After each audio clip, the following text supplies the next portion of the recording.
तार उद्योक्ता साथी प्रभात बाबू एवं ये सभारे उपस्थित थिबा माँ भौणी माने एवं ये सभा दूर रही शुणुवा समस्त को आज गांधी जयंती अवसर रे मोर आंतरिक अभिनंदन ज्ञापन करुच्ची। बंधुगण कहते प्रभात बाबू जे आज सबुआडे गांधीजी जन्मदिन पालन होची बहु आडंबर सहकारे बहु जगह सभा समिति होची किंतु ये एक नियारा परिवेश भितर ये कार्यक्रम अनुष्ठित होची जहाकू माटीर स्वर करुची एटा मु कहिबे अन्य मानक ठारू संपूर्ण भिन्न हेले भी एहार गुरुत्व अधिक। गांधी जो मानक पे कहूले जा कथा कहूले बापूजी गांधीजी से समाजर तले पड़िथवा मनीष माने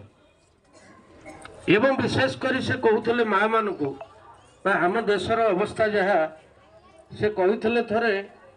जे कौ दिन देश स्वाधीन होती आम जाना जो दिन राति अधरे माटे गोटे रास्ता निरापद जापर से दिन देश स्वाधीन होती जाना। आज जदि देखा वास्तविक गोटे माटे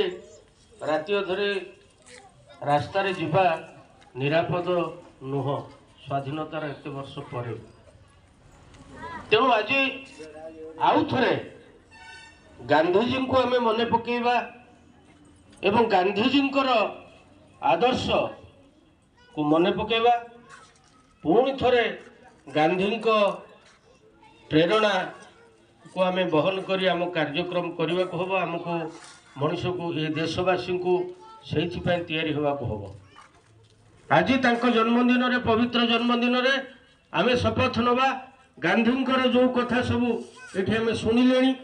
आलोचना है विभिन्न जगार भी कथा हो गांधीजी जो कथा कहते सत्य कहवा चोरी न करवा निशा न खाइबा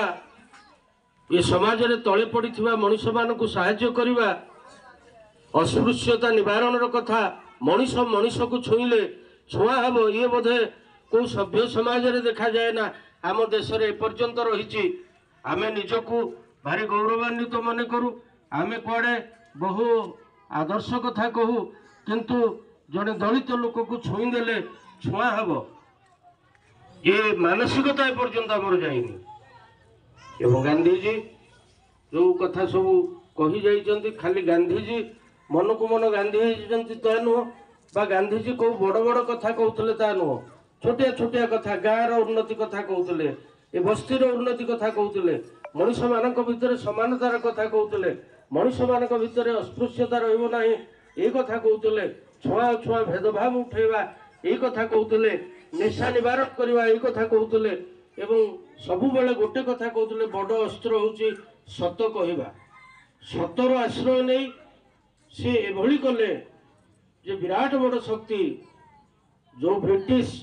जार साम्राज्य रे सूर्य अस्त जाए ना एभली एक शक्ति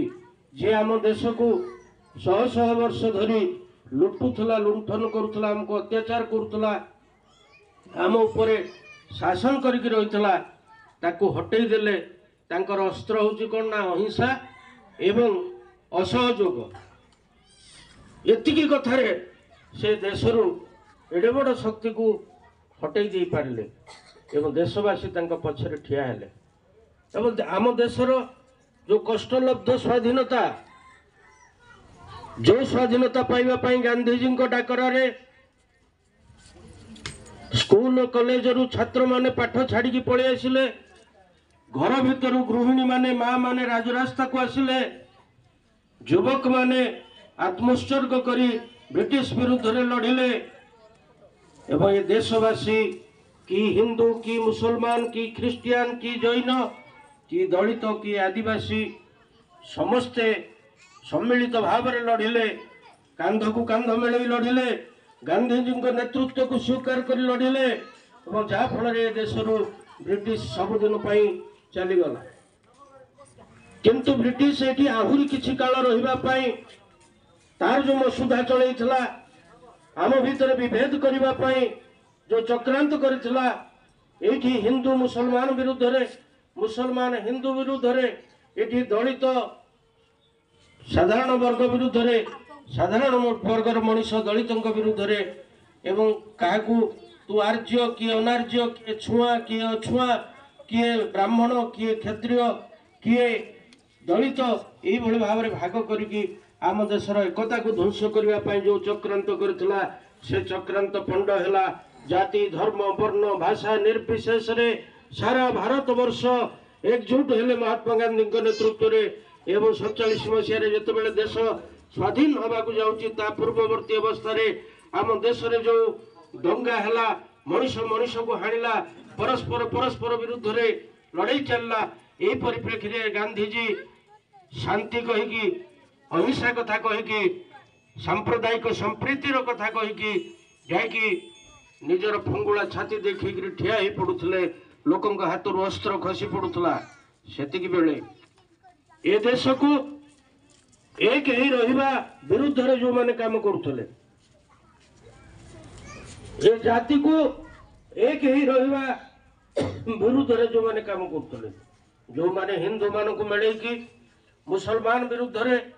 मुसलमान आम शत्रु जो माने मुसलमान को मिले कि हिंदू आमर शत्रु एक कथा कहते से माने संभाली पारे ना महात्मा गांधी को जो गांधी प्रिय भजन प्रिय जना मंत्र थिला कौन ना ईश्वर अल्लाह तेरे नाम सबको सन्मति दे भगवान ईश्वर जीए अल्लाह सीए ख्रीष्ट सीए ये समस्ते होचंदी गोटिए आमे समस्ते गोटिए मार संतान आम भितर विभेद नहीं यही कथा जो मान को असुविधा है से माने महात्मा गांधी को 1948 मसीहा जनवरी मास 30 तारिख रे गुली करके हत्या कले प्रार्थना सभा आज भूली गले चलिबो नाही सही माननको एवं सही मानकर आदर्श रे जो माने आज अनुप्राणित सही माने आज भी बंचिचंती आज सही माने तांकर वंश विस्तार करूचंती आज सही माने तांकर शक्ति बढ़ाइचंती एथि भी मु कहबी आज गांधीजींकर महा जो जन्मदिन ए जन्मदिन रे एई कथा को भूली गले हो नाही गांधीजींकर आदर्श गांधीजी चिंताधारा या बंचाई रखा हम गोटे गांधीर जीवन को से गोटे गांधीर मर शरीर को हत्या कर आज चक्रांत चली गांधीवाद को हत्या करने गांधी नीति को हत्या करने आज आम जो मैंने गांधीजी को भल पाचे आज जो मैंने आम गांधी जयंती पालन करुचे आम संकल्प नवा दरकार जे सही मानकर चक्रांत को पंड करने को हम गांधींकर मर शरीर अपेक्षा गांधीवाद आहरी शक्तिशाली जो दिने किए हत्या कर देइथिला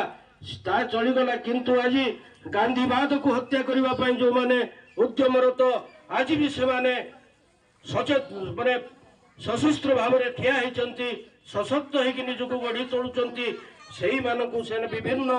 बाहाना नहीं कि विभिन्न चक्रांत करिकी विभिन्न छलनापूर्ण भाव में आम मान भीतर प्रवेश करुँच आम कवि लेखक साहित्यिक समस्त भीतर से पशुंट एवं से भीतर कथाटा को समस्ते बुझा हम देखा किए से माने जो माने गांधीजी को हत्या करते जो माने देशर एकता को भंडूर कर जो माने गांधीजी मूल कथाटा को विरोध करुले ईश्वर अल्लाह तेरे नाम से मानकर वंशधर जो माने चक्रांत हूँ आज गांधीवाद को हत्या करवा से माने खोलम खोला भाव में गांधीजी को विरोध करूना किंतु भितरिया गांधीजी को प्रति चली से चक्रांत नीति को आदर्श को गांधीवाद को हत्या करने तेणु प्रति सतर्क हवा को हम से छलना आम शुणुचे पुराण शुणुचे रावण जो आसला माँ सीता को चोरी करके नापी कौन करला कौ बेश आसला गोटे बाबाजी वेश जड़े साधु वेश आसला साधु वेश आसिकी माँ सीता को चोरी करके नहीं गला आज साधु वेश से गांधीजी फोटो धरिकी मुंडिया मारुंट आज गांधीजी मूर्ति फुलमाला देते କିନ୍ତୁ ତାଙ୍କର ଭିତରି ଚକ୍ରାନ୍ତ ହେଉଛି ଗାନ୍ଧୀବାଦକୁ ହତ୍ୟା କରିବା। ତେଣୁ ଗାନ୍ଧୀଙ୍କୁ ମନେ ପକାଇବାକୁ ହେବ, ଗାନ୍ଧୀଜୀଙ୍କ ଆଦର୍ଶକୁ ମନେ ପକାଇବାକୁ ହେବ ଏବଂ ଗାନ୍ଧୀଙ୍କ ଆଦର୍ଶକୁ ବଞ୍ଚାଇ ରଖିବା ପାଇଁ ଆମକୁ ସଂକଳ୍ପ ନେବାକୁ ହେବ। ଏ ହେଉଛି ଆଜିର ମୁଖ୍ୟ ପ୍ରସଙ୍ଗ।